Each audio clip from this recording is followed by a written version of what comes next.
Bayangkan seorang tokoh agama berdiri gagah di atas mimbar masjid, disanjung, dipuja padahal di balik sorbannya, tersimpan aib kelam dan fitnah keji yang menghancurkan hidup seorang wanita suci. Bu Salma, seorang janda hamil tua yang tiap malam berdoa di atas sajadah, justru difitnah sebagai wanita gatal, pendosa, pezina. Padahal, anak yang dikandungnya adalah darah daging dari orang yang paling lantang menuduhnya. Semua orang tak percaya, semua mata buta karena gelar dan sorban. Tapi Allah tak pernah tidur, dan azab pun turun dengan cara yang tak pernah disangka siapapun. Saksikan bagaimana seorang Pak Haji yang terhormat berubah menjadi makhluk paling menjijikkan, seekor ulat bulu raksasa yang merayap di dinding masjid di depan warga sekampung. Apa dosa besarnya? Kenapa azab itu datang begitu cepat? Dan apa sebenarnya yang terjadi malam itu antara dia dan janda yang difitnahnya sendiri? Bagaimana menurut kalian? Apa yang seharusnya kita lakukan apabila di lingkungan tempat tinggal kita ada orang seperti Pak Haji? Dan apa yang bisa kita lakukan apabila di lingkungan kita terjadi hal sedemikian rupa?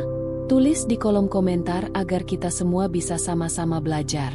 Dan jika kamu masih diam setelah semua ini, berarti kamu ikut mendukung dari sebuah kezaliman itu. Sebelum cerita dimulai, jangan lupa untuk dukung kami dengan like dan subscribe channel. Mudah sekali agar kami selalu semangat dalam berbagi cerita menarik lainnya. Bagi yang sudah like dan subscribe ke channel ini, kami doakan semoga dimudahkan segala urusannya, dilapangkan rezekinya, disehatkan badannya, dan dikabulkan segala hajat dunia akhirat oleh Allah Subhanahu wa Ta'ala. Mari kita mulai ceritanya. Matahari baru saja menyentuh ujung genteng ketika kabar itu menyebar ke seluruh penjuru kampung.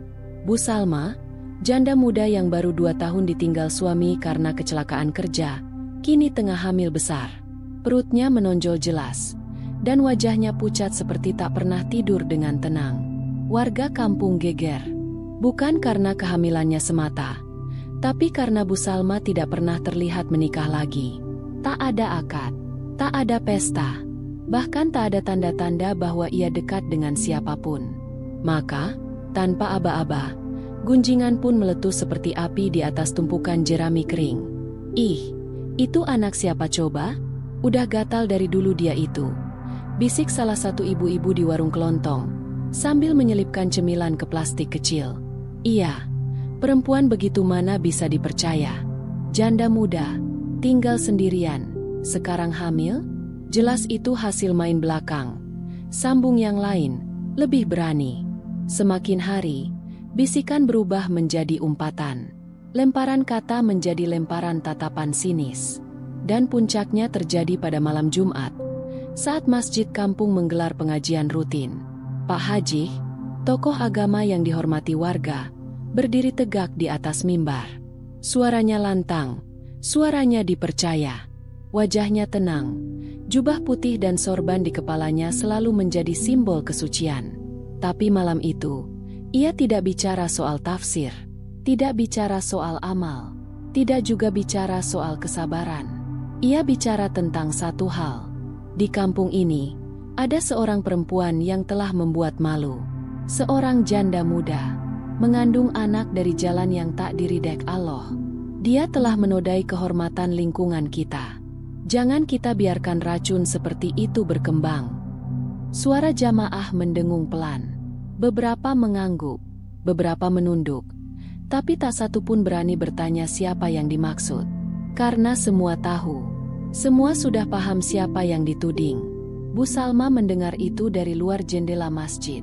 Ia berdiri di balik pohon kelapa, dengan mata berkaca-kaca dan tangan memeluk perutnya yang bergetar. Di dalam rumahnya yang kecil, Bu Salma hanya punya 2 hal, baju-baju lamanya dan sebuah sajadah yang sudah mulai robek di ujungnya. Malam itu, ia sujud sangat lama. Tubuhnya gemetar, tangisnya sesenggukan, dan kalimat itu keluar pelan dari bibirnya. Ya Allah, hanya Engkau yang tahu siapa ayah dari anak ini. Tak ada yang tahu apa yang sebenarnya terjadi malam itu 2 tahun lalu. Hanya 2 orang yang tahu, Bu Salma dan Pak Haji. Tapi siapa yang akan percaya? Siapa yang akan berpihak pada seorang janda miskin dibanding seorang tokoh agama terpandang? Keesokan harinya, Bu Salma memberanikan diri berjalan ke warung. Perutnya besar, langkahnya lambat, tapi matanya tidak menunduk seperti biasanya. Ia berdiri tegak, menatap warga yang menggunjing. Dan ketika satu ibu berkata dengan lantang, "Masih berani keluar juga kamu?" Bu Salma pun menjawab, "Aku tidak bersalah. Anak ini bukan hasil zina. Aku tidak menggoda siapapun. Tapi kalian tidak akan percaya, karena kalian terlalu memuja orang yang kalian kira suci." Suasana hening sejenak.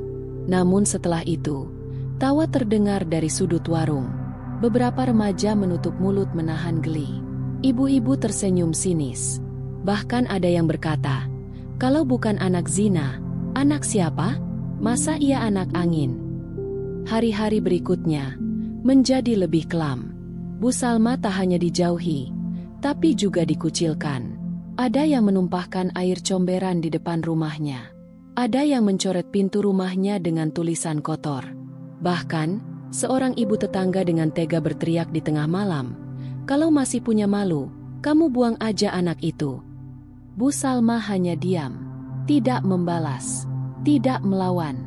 Tapi tiap malam ia duduk di tepi sajadahnya, memegangi perutnya yang semakin berat, dan berbisik ke anak dalam kandungannya, "Maafkan ibu, dunia ini terlalu kejam untuk kejujuran." Sementara itu, Pak Haji semakin sering naik mimbar. Ia terus menyisipkan sindiran di tiap ceramahnya. Ia berbicara soal kehormatan, soal fitnah, soal menjaga akhlak, padahal ucapannya sendiri adalah sembilu yang terus mengiris perasaan seorang ibu yang tengah berjuang sendirian. Tak satu pun warga menanyakan sisi lain dari cerita. Semua sudah menetapkan siapa yang benar dan siapa yang hina. Di langit malam kampung itu, bulan menggantung pucat, angin berhembus dingin, dan tak satu pun tahu bahwa azab dari langit sedang turun pelan-pelan. Bukan hanya untuk menyingkap kebohongan, tapi untuk menghantam kebusukan yang disembunyikan di balik sorban putih. Pagi itu kampung seperti biasa. Matahari mulai menghangat, suara ayam bersahutan, dan ibu-ibu sudah menggelar dagangan di pinggir jalan. Tapi di sudut kecil kampung, di sebuah rumah papan reot yang hampir roboh, tangis seorang perempuan muda terdengar lirih, tidak seperti tangisan kemarin. Kali ini bukan karena sedih, tapi karena marah. Bu Salma duduk di kursi rotan tuanya, memegangi perutnya yang semakin berat. Matanya menatap lurus ke dinding, tanpa berkedip. Di hadapannya terbuka selembar foto lama, foto dirinya saat masih bekerja di pondok pesantren sebelum ia menjadi janda. Di sampingnya, ada sosok laki-laki berbaju koko putih, dengan wajah muda dan sorban kecil di bahu. Itu adalah Pak Haji, jauh sebelum ia dikenal sebagai tokoh besar kampung. Bu Salma menghela napas panjang, lalu menggenggam foto itu erat-erat. "Kenapa kau hancurkan hidupku, Pak Haji?" gumamnya. Ia bangkit dengan susah payah, mengambil kerudung lusuh, lalu melangkah pelan keluar rumah. Beberapa warga meliriknya dari kejauhan, tapi tak satu pun mendekat. Anak-anak kecil bahkan menjauh sambil berbisik, "Itu janda gatal." Hari itu, Bu Salma tak mau diam. Ia datang langsung ke rumah Pak Haji. Rumah besar bercat putih itu berdiri megah di pinggir jalan utama. Diapit 2 pohon mangga. Pagar besi hitam berderit saat ia dorong pelan. Seorang santri muda terlihat menyapu halaman. Melihat Bu Salma datang, wajah santri itu langsung berubah tegang. "Ibu, ada keperluan apa?" "Aku mau bicara sama Pak Haji. Tolong bilang, aku sudah capek diam." Santri itu tampak ragu, tapi akhirnya masuk ke dalam rumah. Tak lama, Pak Haji keluar. Jubah putihnya menjuntai, wajahnya dingin tanpa ekspresi. "Apa lagi yang kau mau, Salma?" Suara itu pelan, tapi tajam, seolah ingin mengusir tanpa menyentuh. Bu Salma menatap lurus ke mata laki-laki itu. Tidak menangis, tidak bergetar. Ia berdiri seperti batu karang yang diterpa badai. "Katakan pada warga bahwa anak ini anakmu." Pak Haji mengerutkan kening, lalu mendekat pelan. "Jangan berani macam-macam, Salma. Aku bisa tuntut kau karena pencemaran nama baik." "Silakan. Aku tidak takut lagi. Aku sudah dibunuh harga diriku. Difitnah di mana-mana. Aku cuma ingin satu hal. Anak ini tidak lahir dengan nama yang dikutuk. Pak Haji menatap sekeliling, memastikan tak ada yang mendengar, lalu mendesis lirih. Siapa yang akan percaya padamu? Siapa yang akan berpihak pada janda miskin yang mengaku-ngaku mengandung anak dari orang seperti aku? Dan kalimat itulah yang menyayat hati Bu Salma paling dalam. Ia berjalan pulang tanpa berkata apa-apa lagi. Tapi di tengah jalan, ia pingsan. Warga yang melihat hanya berdiri dari jauh. Ada yang menggerutu, ada yang tertawa kecil, bahkan ada yang berkata, "Itu pasti azab dari Allah karena berzina." Tidak ada yang menolong, tidak ada yang menyentuh. Sampai akhirnya, Ustadz muda bernama Ustadz Malik datang dari arah masjid, berlari cepat, dan mengangkat tubuh Bu Salma dengan tangannya sendiri. "Weh, kalian semua lihat perempuan pingsan, tapi gak ada yang bantu? Kalian pikir kalian manusia?" Beberapa warga terdiam. Tapi tak lama, salah satu ibu berkata dengan lantang, "Jangan sok suci, Ustadz. Itu janda najis. Gak pantas ditolong." Tapi Ustadz Malik tak peduli. Ia membawa Bu Salma ke pos ronda yang kosong, lalu meminta tolong pada istrinya untuk mengambil air dan kain basah. Ketika Bu Salma sadar, ia menangis pelan, memegangi perutnya yang keras. "Sudah cukup. Aku tidak tahan lagi." Ustadz Malik menatapnya penuh iba. "Apa yang sebenarnya terjadi, Bu Salma?" Dan untuk pertama kalinya, Bu Salma menceritakan semuanya. Dari awal, tentang malam itu, tentang Pak Haji yang datang dalam keadaan mabuk karena baru pulang dari luar kota, tentang bagaimana ia masuk ke pondok tanpa izin, dan mendekati Bu Salma yang kala itu bertugas sebagai penjaga dapur, tentang bagaimana dia diancam akan dipecat jika tidak diam. Semua cerita mengalir, tanpa dibumbui, tanpa dilebih-lebihkan. Ustadz Malik mendengar dalam diam. Matanya berkaca-kaca. Tapi ia tahu, ia harus berhati-hati. "Aku percaya padamu, Bu Salma. Tapi ini kampung yang sakit. Mereka takkan mudah mendengar." Bu Salma mengangguk pelan. "Aku tak butuh mereka percaya. Aku cuma ingin anakku lahir tanpa beban." Sementara itu, di rumah Pak Haji, ada yang aneh mulai terjadi. Cermin kamar mandi retak sendiri. Suara langkah kaki terdengar di langit-langit rumah padahal tidak ada siapa-siapa. Seekor ulat bulu muncul di sajadahnya saat ia hendak sholat. Meski semua pintu tertutup, Pak Haji mulai gelisah. Tapi ia masih memegang egonya. Ia naik lagi ke atas mimbar esok harinya. Suaranya lebih lantang, matanya lebih tajam. Ia berkata pada jamaah, "Jangan mudah percaya pada wanita yang mencoba merusak kehormatan laki-laki.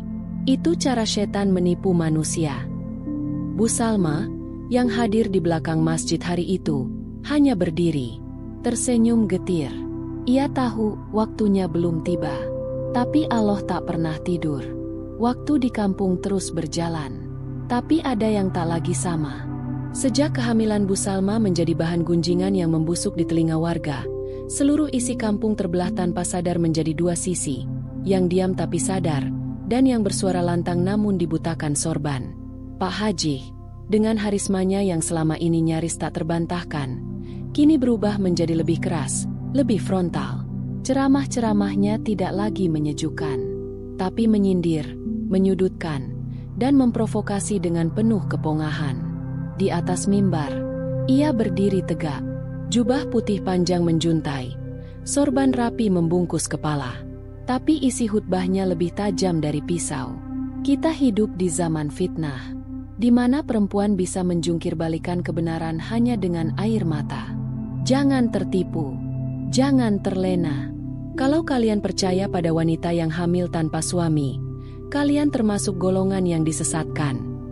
Jamaah berdesakan di dalam masjid. Wajah-wajah tua yang sudah terbiasa menelan kata-kata Pak Haji tanpa menyaring, kembali mengangguk-angguk. Anak-anak muda, sebagian mulai gelisah, tapi tak berani bicara. Karena siapa yang bisa melawan pemuka agama di kampung itu? Tapi satu orang memperhatikan dengan mata tajam dari saf paling belakang. Ustadz Malik. Ia berdiri bersedekap. Matanya tak lepas dari wajah Pak Haji yang menggelegar di mimbar. Hatinya panas, tapi mulutnya masih dikunci oleh rasa hormat yang sudah terlalu lama dipaksakan. Setelah khutbah selesai, suasana masjid kembali ramai.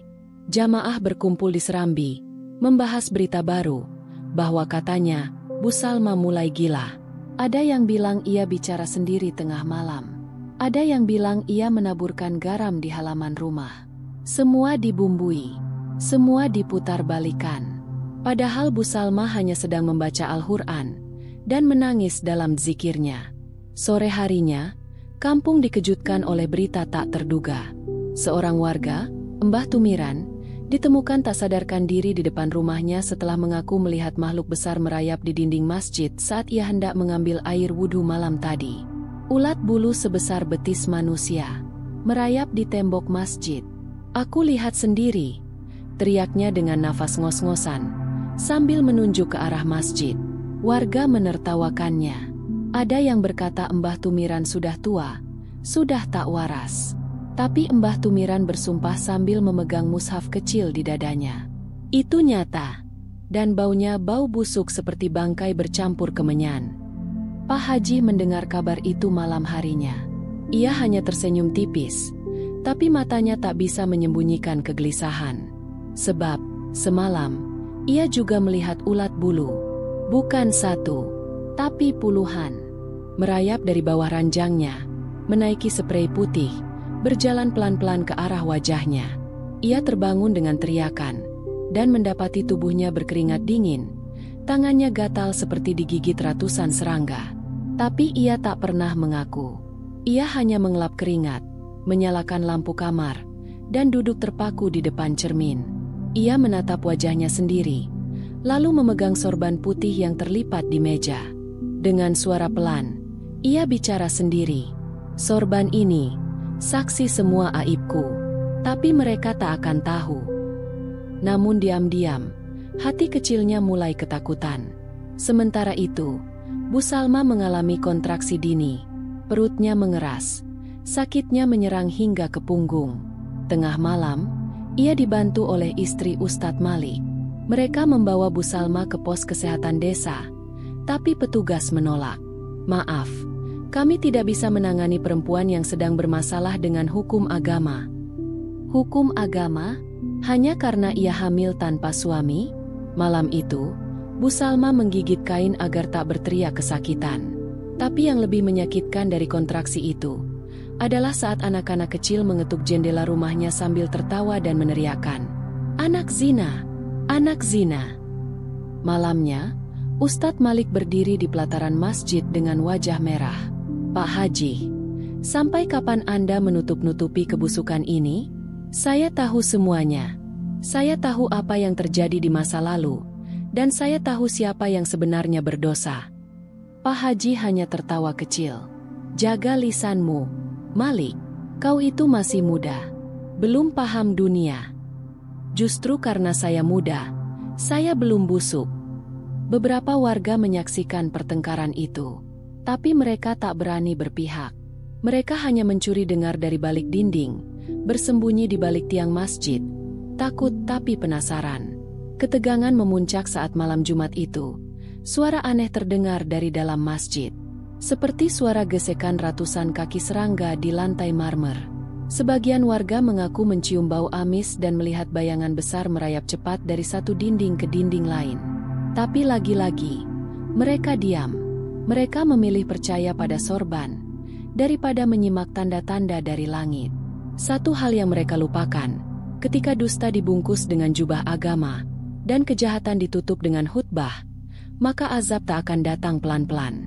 Azab akan datang dengan suara gemetar yang menggetarkan tiang masjid. Dan saat itu, tinggal menunggu waktu. Langit mendung menggantung rendah di atas kampung kecil itu. Angin yang biasanya sejuk kini terasa dingin dan menggigit, seolah membawa firasat buruk yang tak bisa dijelaskan. Warga mulai merasa gelisah, tapi mereka tetap menutupi keresahan itu dengan rutinitas harian yang membosankan. Bergosip, menyudutkan, menuduh, dan terus menyebarkan cerita tentang janda yang dikutuk. Bu Salma semakin lemah. Tubuhnya makin kurus, tapi perutnya membesar cepat. Bayinya aktif, menendang keras setiap malam seolah tahu bahwa dunia di luar sana sedang menolak keberadaannya. Tak ada bidan yang mau datang. Tak ada tetangga yang berani menengok. Bahkan sekadar menyapa dari balik pagar pun tak ada. Ia benar-benar sendiri. Kecuali satu, Ustadz Malik dan istrinya. Mereka sesekali datang diam-diam, membawa air hangat, makanan sederhana, dan sesekali buku-buku doa yang ia baca untuk menenangkan hatinya. Tapi malam itu, sesuatu yang lebih mengerikan terjadi. Bu Salma terbangun karena mendengar suara tangisan bayi dari balik dinding. Tapi ia belum melahirkan. Ia panik, duduk tegak, keringat dingin mengucur dari pelipisnya. Suara itu semakin dekat. Tangisan bayi, lirih, nyaring, lalu disusul oleh suara langkah kaki yang menyeret. Seperti sesuatu yang basah sedang merayap di luar rumahnya. Ia berdiri pelan, mengambil sapu lidi sebagai bentuk perlindungan paling minim. Ia mendekati jendela dan melihat sesuatu. Bayangan besar, seperti ulat, hitam pekat, menempel di dinding rumahnya. Dan dari tubuh makhluk itu, menetes cairan putih berlendir, meninggalkan bekas mengilap seperti lendir bekicot. Namun baunya tajam menusuk. Bu Salma menjerit, namun tak ada yang datang. Keesokan paginya, ia menceritakan semuanya pada Ustadz Malik. Lelaki muda itu langsung mengecek dinding rumahnya. Dan benar, ada bekas lintasan aneh. Seperti gesekan tubuh kasar yang panjang, membekas dari ujung dinding ke atap. Ini bukan hal biasa, Bu Salma. Ini peringatan. Dari siapa? Tanya Bu Salma dengan suara bergetar. Dari Allah, untuk orang yang menolak kebenaran. Sementara itu, di rumah Pak Haji, ketenangan yang selama ini ia banggakan mulai retak. Beberapa jamaah datang kepadanya, bertanya soal ulat besar, tentang suara bayi, tentang bau aneh di masjid. Tapi ia menepis semuanya. Hanya gangguan jin. Jangan termakan hasutan. Namun setiap malam, Pak Haji sendiri tak bisa tidur. Ia mulai dikunjungi mimpi yang sama. Ia sedang berdiri di atas mimbar, tapi seluruh tubuh jamaah berubah menjadi ulat. Ribuan pasang mata kecil yang menatapnya. Ribuan suara desis memenuhi ruangan. Lalu tiba-tiba, lantai masjid terbuka, dan ia terjerembab masuk ke dalam lubang penuh ulat bulu. Mereka merayap ke wajahnya, masuk ke telinga, ke mulut, ke mata. Ia selalu terbangun dengan tubuh gemetar. Dan tiap kali ia bercermin, matanya semakin merah, seperti ada sesuatu yang hidup di dalam sana. Istrinya mulai curiga, tapi Pak Haji hanya berkata, "Aku lelah, banyak kerjaan." Tapi yang paling menakutkan datang pada malam keempat. Saat ia hendak mengambil air wudhu untuk sholat malam, keran di kamar mandi mengucurkan darah.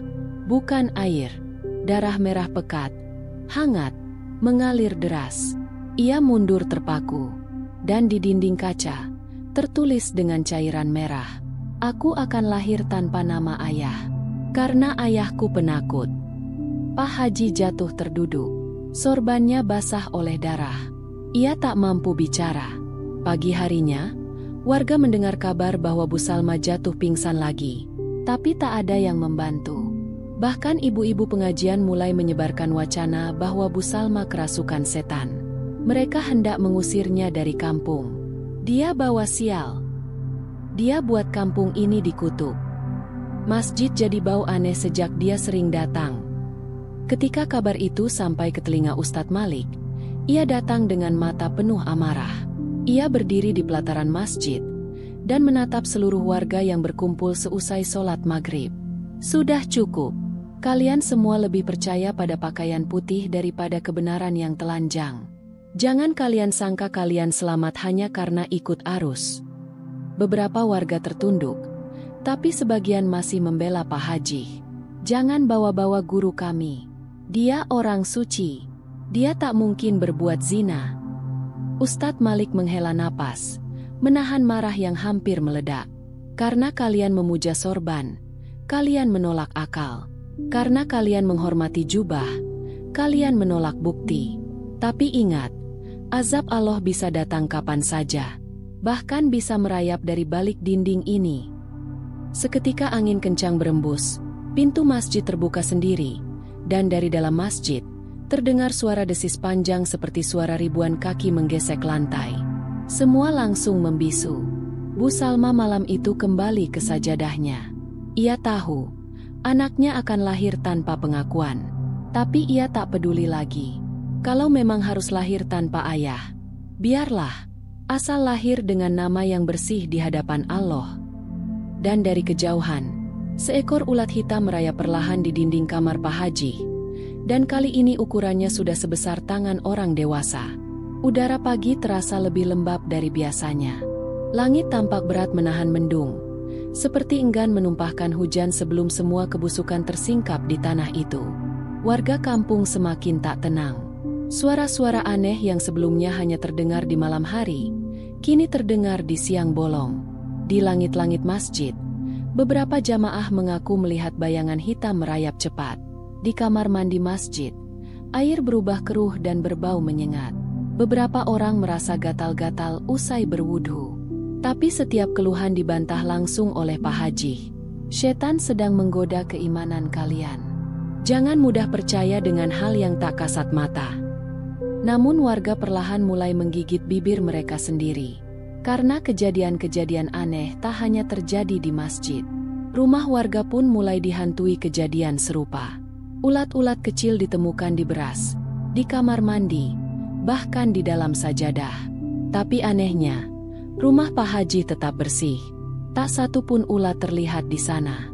Padahal, justru di sanalah teror paling mengerikan sedang tumbuh diam-diam. Malam itu, Pak Haji terbangun karena suara ketukan di jendela. Ia menoleh pelan. Tidak ada siapa-siapa.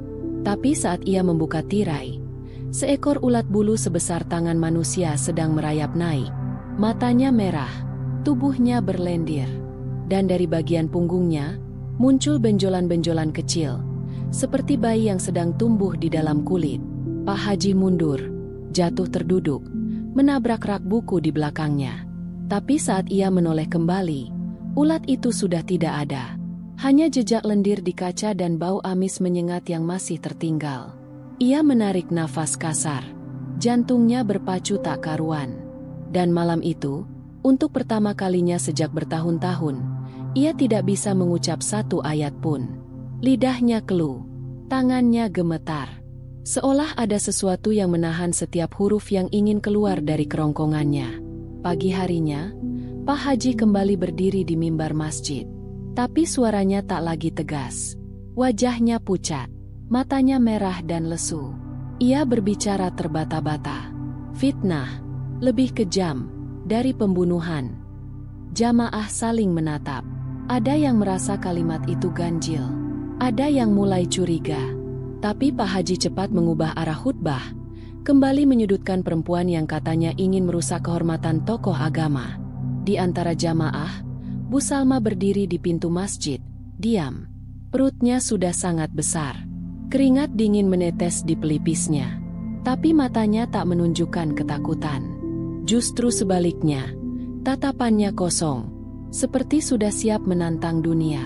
Warga perlahan sadar bahwa sesuatu sedang tumbuh di balik semua diamnya itu. Sesuatu yang sudah lama terkubur, tapi kini mendekat dengan pasti. Sementara itu, Ustadz Malik terus berusaha mencari kebenaran. Ia menyusuri rumah-rumah lama, menemui beberapa orang yang dulu mengenal Pak Haji sebelum menjadi tokoh kampung. Di antara yang ia temui adalah seorang mantan penjaga pondok pesantren tempat Bu Salma dulu bekerja. Namanya Pak Joyo. Tubuhnya renta, tinggal di gubuk bambu pinggir hutan. Tapi ingatannya masih tajam. Saya tahu malam itu. Saya dengar suara gaduh dari dapur. Saya lihat Bu Salma nangis. Bajunya sobek. Saya tanya, dia cuma bilang, "Tolong diam, Pak, nanti saya dipecat." "Mengapa tidak melaporkan saat itu?" tanya Ustadz Malik. Pak Joyo menghela napas. Karena yang datang malam itu adalah Pak Haji. Dan siapa yang berani menentang calon tokoh agama? Ustadz Malik menunduk. Marah dan kecewa bercampur dalam dadanya. Ia tahu, ini lebih dari sekadar aib. Ini adalah dusta yang sengaja dipupuk, dijaga, dan disiram dengan khutbah setiap Jumat. Dan sekarang, semua itu mulai berbuah. Sore itu, kejadian menggemparkan terjadi. Seekor kambing warga ditemukan mati di dekat sumur masjid. Tapi yang mengejutkan adalah, tubuh kambing itu dipenuhi ulat bulu. Bukan hanya menempel, tapi masuk ke rongga hidung, mulut, dan telinga. Seolah ulat-ulat itu tumbuh dari dalam. Warga gempar. Beberapa mulai panik. Tapi Pak Haji kembali meredam dengan dalih. Itu ulah jin. Jangan kaitkan dengan fitnah keji dari seorang janda. Namun kali ini, suaranya ditantang. Berarti ulat di dinding rumah saya juga ulah jin, Pak Haji? Seru seorang warga. Lalu kenapa ulatnya cuma muncul setelah ibu itu diusir dari masjid? Tanya yang lain. Pak Haji mulai terdesak. Ia menggenggam sorbannya erat-erat, tapi tak menjawab. Sore itu, saat azan berkumandang, seekor ulat bulu sepanjang 1 meter ditemukan merayap di dinding belakang masjid. Warnanya hitam mengkilap, bulunya berdiri tajam, dan matanya merah menyala. Warga melihatnya. Mereka mengerumuni. Dan dari tubuh ulat itu, terdengar desisan aneh. Seperti suara manusia. Seperti seseorang sedang menangis tertahan. Itu suara bayi, bisik salah satu warga. Itu bukan ulat biasa. Ustadz Malik berdiri di tengah kerumunan, lalu menatap tajam ke arah Pak Haji yang berdiri di ujung tangga masjid. Sampai kapan kau akan terus pupuk dusta itu, Pak Haji? Pak Haji tidak menjawab, tapi langkah kakinya gemetar. Karena malam sebelumnya, ia mimpi tubuhnya sendiri ditumbuhi bulu hitam. Dan dari balik kulitnya, ulat-ulat kecil keluar satu persatu. Dari pori-pori, dari mulut, dari matanya sendiri. Dan ketika ia bangun, ia menemukan bulu hitam pertama tumbuh di punggung tangannya. Malam itu kampung Gading Rejo seperti dikepung sesuatu yang tak terlihat. Langit gelap menggantung rendah. Bulan purnama tertutup mendung pekat. Suara jangkrik dan kodok menghilang. Bahkan angin pun mendadak berhenti berembus. Warga mulai merasa ada sesuatu yang salah. Langit kayak ditutup kain hitam, bisik Pak Dargo, penjaga masjid yang pulang lebih cepat dari biasanya. Istrinya hanya menjawab dengan lirih, kayak mau kiamat. Tapi memang, ada yang tak biasa di malam itu. Tak jauh dari masjid, di rumah Pak Haji yang selalu terang, lampu-lampu mendadak padam bersamaan. Listrik di rumah itu saja yang mati, padahal rumah sebelah dan jalanan masih terang. Pak Haji duduk di ruang tengah, memegang gelas teh yang tak sempat ia minum. Telinganya mendengar suara aneh. Bukan tikus, bukan cicak, tapi suara seperti ribuan bulu menggesek dinding rumah. Suara itu bergerak dari atap, menuju ke kamar, ke dapur, dan akhirnya berhenti tepat di balik tembok tempat ia duduk sekarang. Desis itu lirih, tapi dalam. Dan tiba-tiba, dari celah kecil di dinding kayu, muncul satu helai bulu hitam tebal. Lalu 2, lalu 3. Dan kemudian, seekor ulat bulu sebesar botol air muncul setengah badan, mendesis, dan menatapnya dengan mata merah bercahaya. Pak Haji menjatuhkan gelas teh. Wajahnya memucat. Ia merangkak mundur hingga menabrak lemari. Tapi sebelum ia sempat berteriak, makhluk itu menghilang. Hanya bau amis menyengat yang tertinggal, membuat perutnya mual dan tenggorokannya mengering. Ia berdiri terbata, masuk kamar mandi, membasuh wajah. Tapi ketika ia bercermin, sorbannya yang tergantung di dinding tampak bergerak sendiri, lalu jatuh ke lantai. Dan dari dalam gulungan sorban itu, merayap keluar ulat-ulat kecil, hitam, berbulu, dengan kaki-kaki tajam.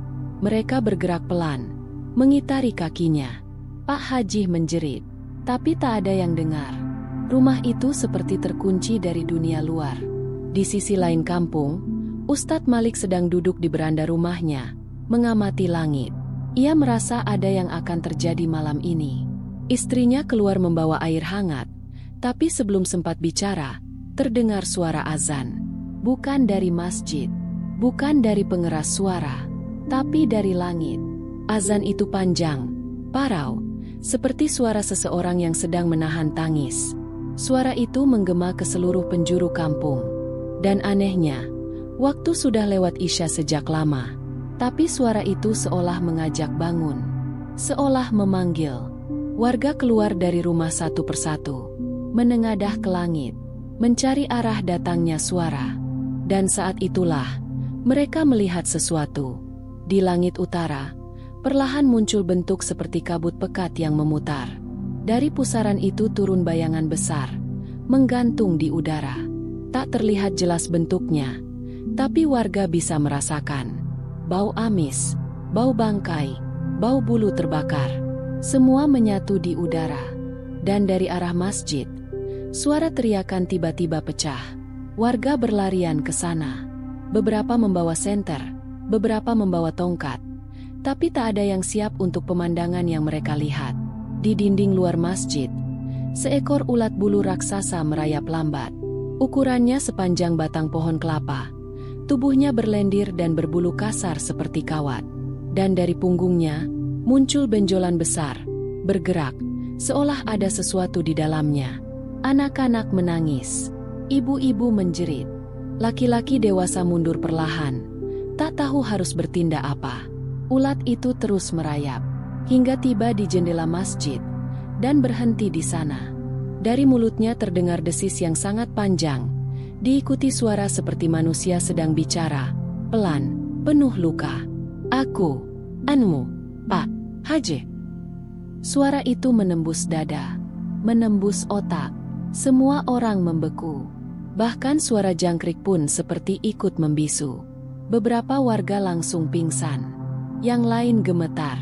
Hanya Ustadz Malik yang berdiri di tengah pelataran masjid, menatap ke arah bayangan besar itu. Ini bukan sekadar azab, ucapnya pelan. Ini pembalasan. Pak Haji sendiri tidak ada di antara kerumunan. Ia masih terkunci dalam rumah, bersembunyi di bawah meja, menggenggam tasbih yang kini berubah warna menjadi hitam legam. Ia mendengar semuanya. Ia mendengar namanya disebut. Ia mendengar desis makhluk itu menyebut kata, "Ayah." Dan perlahan, ia mulai sadar bahwa anak yang selama ini ia tolak, kini datang dalam bentuk yang tidak akan pernah bisa ia tolak lagi. Malam itu, warga tidak tidur. Tak ada suara, tak ada doa. Semua hanya memandangi langit yang kembali memerah seperti terbakar. Dan satu demi satu, orang mulai bertanya dalam hati, apakah yang mereka sangka ulat itu sebenarnya adalah manusia yang dihina? Tapi tak satu pun berani mengucapkannya, karena mereka tahu dosa mereka telah ikut membesarkan makhluk itu. Fajar menyingsing tanpa warna. Langit tidak memerah seperti biasa. Hanya kelabu menggantung di atas kampung yang dicekam ketakutan. Semalaman tak ada yang tidur. Warga hanya bersembunyi di balik pintu, mengintip dunia luar yang berubah seperti bukan dunia mereka sendiri. Ulat bulu raksasa yang semalam merayap di dinding masjid kini menghilang. Tapi jejaknya tertinggal. Dinding masjid lengket oleh lendir pekat. Bau amis masih tercium kuat. Dan dari tempat ia berhenti merayap, tembok masjid retak seperti habis digigit. Namun yang paling mengejutkan adalah tulisan besar yang tiba-tiba muncul di kaca jendela masjid. Tertulis dengan cairan hitam yang belum kering. Aku bukan anak zina. Aku anakmu, Pak Haji. Semua mata membelalak. Tak ada yang berani bicara. Suara ayam pun tak terdengar. Beberapa warga mulai goyah. Mereka menatap satu sama lain, mencoba mencari siapa yang harus dipercaya. Sebagian masih membela Pak Haji, meski dalam hati mulai goyah. Sebagian mulai menatap Ustadz Malik dengan harapan, seolah hanya dia satu-satunya cahaya dalam gelap pekat ini. Dan pagi itu, sesuatu yang tak terduga terjadi. Bu Salma mendatangi masjid. Dengan perut besarnya yang tinggal menghitung hari, ia melangkah perlahan di tengah jalanan kampung yang mulai panas. Orang-orang membuka jendela. Anak-anak berhenti bermain. Semua menatapnya seperti sedang melihat sosok yang baru saja bangkit dari liang kubur. Bu Salma berdiri di depan masjid, lalu duduk di pelataran. Ia menggelar sajadah tua. Tak bicara, tak menangis. Ia hanya duduk. Zikir dalam diam. Beberapa ibu-ibu pengajian mendekat pelan. Ada yang ingin mengusir. Tapi langkah mereka tertahan saat melihat mata Bu Salma yang begitu tenang. Bukan mata orang kalah, tapi mata orang yang sudah selesai menangis. Sore harinya, Ustadz Malik mengumpulkan warga. Di depan masjid, di hadapan semuanya, termasuk Pak Haji, yang akhirnya muncul setelah 3 hari bersembunyi. Wajah Pak Haji berbeda. Keringat dingin membasahi dahi, dan sorbannya tak lagi dikenakan, hanya digenggam di tangan. Ustadz Malik berdiri, membuka lembaran lusuh dari kantong bajunya. Ini adalah catatan harian Pak Joyo, mantan penjaga pondok pesantren tempat Bu Salma dulu bekerja. Isinya mencatat semua kejadian malam itu, termasuk waktu, nama yang datang, dan kesaksian bahwa benar adanya Pak Haji masuk ke dapur tanpa izin malam itu, dalam keadaan mabuk. Warga riuh, bisik-bisik terdengar. Saya tahu kalian ingin bukti, dan inilah bukti itu. Ustadz Malik menatap Pak Haji tajam. Sudah saatnya, Pak Haji, jangan tunggu langit memuntahkan kebohongan ini lebih dalam lagi. Karena jika tidak, tubuhmu sendiri yang akan dimuntahkan tanah. Pak Haji diam. Genggamannya pada sorban mengeras. Tubuhnya bergetar. Lalu tiba-tiba, ia menjerit keras, jatuh terduduk, dan muntah di depan semua orang. Yang keluar dari mulutnya, bukan air, tapi ulat bulu. Ulat hitam. Pendek. Bergerak-gerak di tanah. Dari mulutnya keluar 3, lalu 5, lalu 7 ekor. Orang-orang menjerit. Beberapa mundur, tapi tak ada yang bisa menolong. Sorban Pak Haji jatuh, terinjak oleh jamaah yang panik. Pak Haji memegangi mulutnya, menangis. Aku berdosa. Aku hanya takut. Aku takut kehilangan kehormatan. Tapi suara tangisnya tak lebih keras dari suara langit yang tiba-tiba bergemuruh. Awan di atas masjid berubah gelap. Petir menyambar tak jauh dari menara. Dan dari dalam masjid terdengar suara adzan, bukan dari pengeras suara, tapi dari dinding, dari lantai, dari udara. Adzan itu lirih, sedih, dan pilu. Semua orang tertunduk. Tak ada yang bersuara. Bahkan anak kecil pun ikut menangis. Pak Haji menangis seperti anak kecil. Ia bersujud, tapi ulat-ulat terus keluar dari mulutnya. Lalu dari telinga, lalu dari hidung. Tangannya mulai ditumbuhi bulu hitam. Tubuhnya gatal. Dan di balik bajunya, punggungnya membengkak. Seolah sesuatu hendak menetas dari dalam tubuhnya. Malam itu, warga kampung dikejutkan lagi. Karena dari arah kamar Bu Salma, terdengar suara tangisan bayi. Ia melahirkan sendirian, tanpa bantuan siapapun. Tapi bayi itu lahir dengan tangisan kuat, melengking, seolah menandai kehadirannya kepada dunia yang selama ini menolak kehadirannya. Ustadz Malik berlari ke rumahnya. Ia masuk dan melihat Bu Salma terbaring lemas, tapi senyum terlukis di wajahnya. Bayi itu digendong di dadanya. Anakku lahir, Ustadz, dan tak satu pun dari mereka bisa lagi menyebutnya anak zina. Ustadz Malik menunduk, matanya basah, tapi ia tahu ini belum selesai, karena Pak Haji belum menerima semuanya, dan langit belum reda. Hari-hari di kampung Gading Rejo tak pernah sama lagi. Sejak suara tangis bayi Bu Salma menggema di tengah malam dan tubuh Pak Haji mulai memuntahkan ulat, kegelisahan merambat seperti wabah yang tak kasat mata. Warga kini tak lagi berani bergosip sembarangan. Mereka hanya saling pandang ketika melewati rumah Bu Salma, dan buru-buru merapatkan kerah baju saat berjalan melewati rumah Pak Haji, seperti ada hawa aneh yang menusuk pori-pori. Bau tajam menyengat tercium dari balik jendela rumahnya, seperti bau bangkai bercampur getah pohon yang terbakar.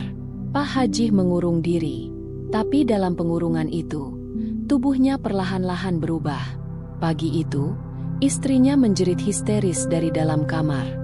Ia berlari keluar sambil menangis. Rambut kusut, kaki telanjang. Tolong, tolong. Wajahnya bukan lagi wajah manusia. Warga yang mendengar langsung mendatangi rumah Pak Haji. Tapi tak ada satupun yang berani masuk. Bahkan ketua RT yang biasa sok berani pun hanya berdiri di pagar, menatap dengan cemas. Lalu datanglah Ustadz Malik. Ia melangkah pelan, membawa air dalam jerigen kecil. Air yang sebelumnya dibacakan doa, diminta dari pesantren tua di luar kampung. Saat membuka pintu kamar Pak Haji, bau menyengat langsung menusuk hidung. Lantai dipenuhi ulat-ulat kecil, merayap lambat, menghindari cahaya. Dinding kamar bernoda gelap seperti jamur. Dan di tengah ruangan, Pak Haji terduduk bersandar di dinding, tubuhnya gemetar. Tapi yang paling mengejutkan adalah wajahnya. Separuh wajahnya ditumbuhi bulu hitam tebal, kasar, dan tajam seperti sikat kawat. Matanya memerah, bola matanya mengecil seperti mata serangga. Kulit pipinya mengelupas, memperlihatkan warna gelap berkilat di bawahnya. Dan dari sela-sela giginya, lidahnya berubah runcing, menjulur sesekali seperti ingin mencicipi udara. Ustadz Malik menahan napas. Pak Haji mendesah pelan. "Tolong aku, Malik. Aku tidak bisa kembali jadi manusia." "Karena kau belum mengakui kebenaran," jawab Malik datar. "Tubuhmu menanggung kebusukan dari mulutmu sendiri." Pak Haji menangis, tapi air matanya berubah seperti lendir. Ia mencoba menyeka, tapi cairan itu makin banyak, menetes ke lantai, dan setiap tetesnya berubah jadi ulat kecil. Istrinya tak sanggup lagi melihat. Ia memilih keluar, menutup wajah, menangis di pelukan tetangga. Seluruh hidupnya hancur dalam sekejap. Selama ini ia menyangka hidup dalam rumah yang suci. Tapi ternyata, ia berbagi tempat tidur dengan lelaki yang mengubur dosa di bawah mimbar. Keesokan harinya, seluruh kampung digegerkan oleh kejadian mengerikan. Seekor ulat bulu raksasa kembali muncul. Kali ini tidak merayap di dinding masjid, tapi menggantung di bawah kubah, seolah menantang langit. Tubuhnya lebih besar dari sebelumnya. Dan dari mulutnya yang terbuka, keluar suara mengerang lirih. "Aku tidak akan pergi." Sebelum ia mengakui, warga ketakutan. Mereka berlarian keluar dari masjid. Sholat Jumat hari itu dibatalkan. Tidak ada yang berani azan. Tidak ada yang berani iqamah. Semua lari dari rumah Allah, karena takut pada makhluk yang justru mencari keadilan. Ketika Ustadz Malik datang ke masjid dan menyaksikan makhluk itu, ia langsung sujud.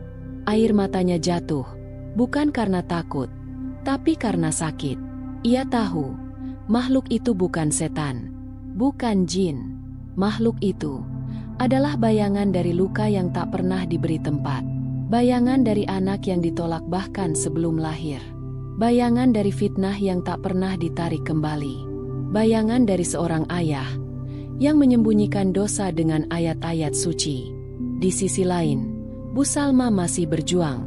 Bayinya yang baru lahir mengalami sesak nafas. Tidak ada klinik yang mau menerima. Tapi ia tetap berjuang sendiri, menyusui dengan penuh kasih meski tubuhnya sendiri lemas. Anak itu adalah segalanya baginya. Kalau memang dia harus tumbuh tanpa ayah, biarlah, ucapnya lirih sambil menimang. Asal Allah tidak membencinya. Malam itu, warga kembali mendengar suara dentuman dari arah masjid. Ketika mereka mendekat, mereka melihat sesuatu yang tak akan pernah mereka lupakan. Dinding luar masjid berubah menjadi hitam seperti terbakar. Dan dari dalam, keluar ribuan ulat kecil, menyebar ke segala arah. Tapi anehnya, mereka tidak menyerang. Mereka hanya merayap menuju satu tempat, rumah Pak Haji. Dan dari jendela rumah itu, terdengar jeritan panjang. Jeritan yang bukan lagi milik manusia. Malam di kampung Gading Rejo bukan lagi sekadar gelap. Ia telah menjadi luka yang terbuka, menganga, dan bernanah di hadapan langit. Tak ada seorang pun yang berani keluar rumah. Semua pintu dikunci. Semua jendela ditutup rapat. Tapi ketakutan itu tetap merayap masuk lewat celah terkecil. Karena malam itu, rumah Pak Haji menjadi pusat dari segalanya.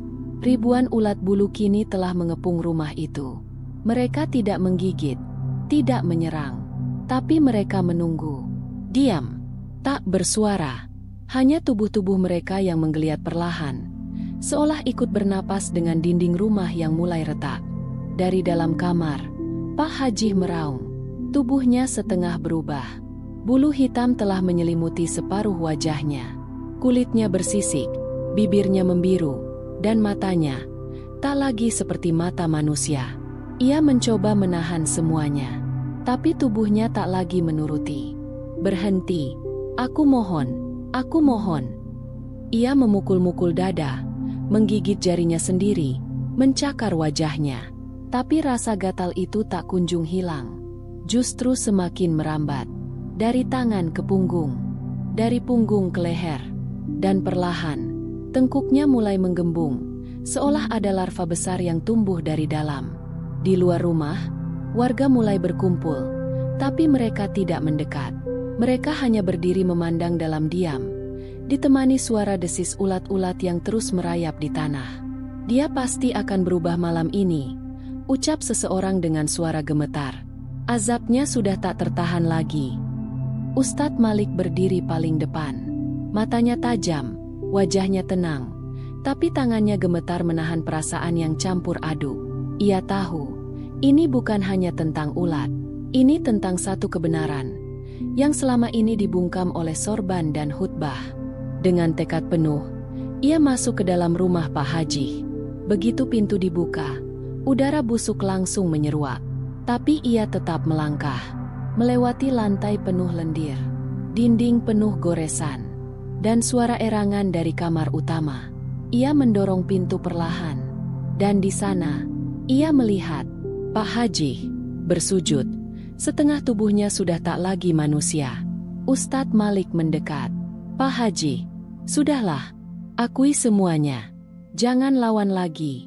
Bukan aku yang menuntut, bukan warga, tapi anakmu sendiri. Pak Haji mengangkat wajah. Tangisnya pecah. Lidahnya bergetar. Suara yang keluar hampir tak terdengar. Dia, anakku. Ustadz Malik menatapnya lekat. Aku tidak bisa dengar. Pak, ucapkan dengan jelas. Di hadapan Allah. Pak Haji memejamkan mata. Air mata, lendir, dan darah bercampur di wajahnya. Tapi ia menguatkan dirinya. Dan dengan suara yang pecah. Bu Salma, tidak berzina. Anak itu anakku. Aku, yang menodainya malam itu. Aku yang melarikan diri. Aku yang memfitnahnya di depan jamaah. Karena aku takut kehilangan kehormatanku. Jeritannya menggema. Dari luar rumah, warga mendengar semuanya. Suara tangis pun pecah di antara kerumunan. Beberapa ibu-ibu menutup mulut sambil menangis. Laki-laki dewasa menunduk malu. Lidah mereka dulu tajam. Tapi sekarang, semua kata tertelan kembali seperti duri. Dan saat pengakuan itu selesai, langit bergetar. Petir menyambar. Bukan ke tanah, tapi ke atap rumah Pak Haji. Atapnya terbakar seketika, tapi bukan api merah yang muncul, melainkan api hitam, seperti asap pekat yang hidup. Dari asap itu, muncul siluet wajah anak kecil, mata merah, senyum tipis, dan suara tangis lirih. Ustadz Malik melangkah mundur. Pak Haji mulai menggeliat. Dari punggungnya, kulitnya pecah. Seekor larva putih besar menetas dari tubuhnya sendiri. Ulat-ulat di lantai mendesis keras, seolah menyambut kelahiran pemimpin mereka. Tubuh Pak Haji tak bisa lagi diselamatkan. Wajahnya sepenuhnya berubah.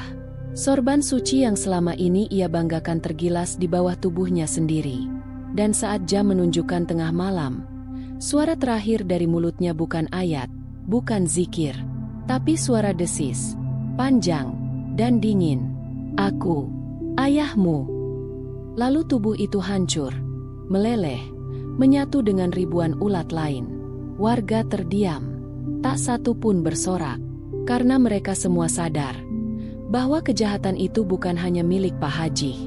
Mereka juga ikut menanamnya. Di ujung kampung, Bu Salma menimang anaknya. Bayi itu tertidur tenang, seolah tak ada badai yang baru saja menghancurkan nama sang ayah. Ia tersenyum kecil, lalu menutup jendela. Allah, Engkau maha tahu siapa ayahnya, Dan siapa yang sebenarnya lebih kejam dari binatang? 3 hari telah berlalu sejak malam penuh petir, desis, dan pengakuan yang mengguncang seluruh kampung Gading Rejo. Tapi bekasnya belum mengering, tidak di tanah, tidak di hati, tidak pula di nama-nama yang selama ini dianggap suci. Rumah Pak Haji telah ditinggalkan. Kosong, atapnya hangus, dindingnya menghitam seperti bekas dijilat api. Tapi lebih dari itu, rumah itu kini diam, dingin, dan memuakan. Warga yang lewat hanya melirik dari sudut mata, lalu mempercepat langkah. Tak ada yang berani menyentuh pagar. Bahkan suara adzan dari masjid pun kini terdengar lebih lirih, seperti sedang meraba-raba arah baru. Dari dalam rumah bekas keangkuhan itu, masih terdengar suara kecil, desis halus, samar, menggeliat seperti sisa dosa yang tak mau mati. Tak ada jasad yang ditemukan. Tak ada upacara penguburan. Hanya lendir dan bulu hitam yang tersisa, menempel di lantai seperti cermin bagi siapapun yang masih ingin mengagungkan nama tanpa mengenali isinya. Ustadz Malik duduk sendiri di pelataran masjid. Pandangannya kosong menatap langit. Sisa-sisa asap dari malam mengerikan itu masih seperti menggantung di angkasa. Para jamaah mulai datang kembali, perlahan. Tapi tak satu pun yang duduk di saf depan. Semuanya mengambil jarak, seperti sedang memberi ruang bagi yang dulu mereka usir. Di rumah kecil di ujung kampung, Bu Salma mengganti popok anaknya. Senyumnya tipis, tapi damainya nyata. Bayi laki-laki itu tumbuh sehat. Tangisnya kuat, matanya tajam, bening, dan pada setiap tatapannya, ada luka yang sudah dilampaui, sekaligus keberanian untuk melanjutkan hidup tanpa nama sang ayah. Tetangga mulai datang, satu persatu. Ada yang membawa makanan, ada yang membawa baju bayi. Tidak semua berani meminta maaf, tapi mereka mencoba. Meskipun belum ada kata, meskipun hanya dengan tatapan dan kehadiran. Namun setiap kali malam datang, kampung itu masih menggigil. Karena langit belum benar-benar jernih. Karena jejak ulat-ulat itu masih muncul di sudut masjid. Karena tak seorang pun bisa menghapus tulisan yang muncul kembali di kaca jendela masjid. Setiap malam Jumat, meski telah dibersihkan berkali-kali. Aku anak yang ditolak nama, tapi tak bisa ditolak dosa ayahnya. Tak ada lagi yang menyebut nama Pak Haji di mimbar. Tak ada lagi yang mengulang kisahnya dalam ceramah atau pengajian. Bahkan anak-anak kecil pun tahu untuk tidak mendekati rumah yang pernah bersorban itu. Namun setiap kali seseorang berbicara tentang fitnah, tentang kehormatan yang direkayasa, tentang janda yang dituduh tanpa ampun, maka orang-orang akan menunduk, menyebut nama itu dalam hati. Nama yang tak lagi meninggalkan kehormatan, tapi hanya menyisakan azab. Setiap fitnah tak pernah menguap begitu saja. Ia menempel di dinding langit, dan ketika waktunya tiba, langit akan memuntahkannya kembali dalam bentuk yang paling menjijikan. Bukan hanya membongkar aib si pendosa, tapi juga menghantam mereka yang dia menyaksikan tanpa berani menegur. Karena kadang, azab tidak datang untuk menakut-nakuti, tapi untuk mengingatkan bahwa Allah Maha Melihat, meskipun manusia pura-pura tidak tahu. Hikmah dari kisah ini diambil dari firman Allah dalam Al-Quran. Sesungguhnya orang-orang yang suka menyebarkan tuduhan keji di kalangan orang-orang beriman, bagi mereka azab yang pedih di dunia dan di akhirat. Quran Surat An-Nur 19. Semoga kita semua dijauhkan dari mulut yang ringan menuduh, dan hati yang keras membungkam kebenaran. Cerita ini adalah fiktif, dibuat seperti nyata agar kita semua bisa mengambil hikmah dari setiap peristiwa. Nama, tempat, dan tokoh dalam kisah ini tidak dimaksudkan menyerupai siapapun secara nyata. Terima kasih untuk kalian yang sudah menonton sampai akhir. Jika kamu suka dengan cerita ini, jangan lupa like, komen, dan subscribe, karena satu dukungan dari kalian sangat berarti untuk terus menghadirkan kisah-kisah yang penuh pelajaran hidup. Bagi yang sudah like, komen, dan subscribe, kami doakan panjang umurnya, dilapangkan rezekinya, dan anak cucunya menjadi anak cucu yang syolih dan syolihah. Amin ya robbal alamin. Cerita sudah tamat. Kalau kamu mau lanjut ke cerita azab lainnya yang lebih menggugah, bikin merinding, dan penuh plot twist, langsung tulis di kolom komentar ya. Sampai jumpa di kisah berikutnya.